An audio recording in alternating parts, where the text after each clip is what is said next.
ఉదయాన్నే దేవుడు నీకు శక్తిని కుమ్మరిస్తున్నాడు. ఈ ఉదయాన్నే దేవుడు నీకు బలాన్ని కుమ్మరిస్తున్నాడు.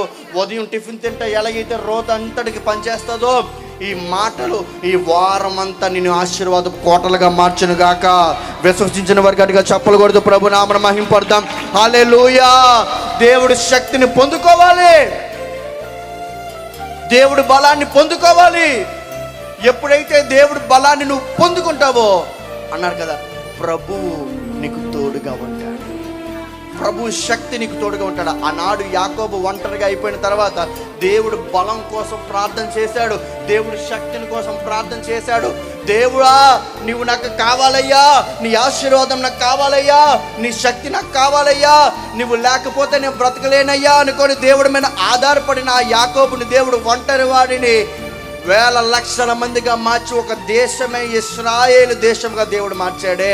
నిన్ను మార్చడనుకుంటున్నావా?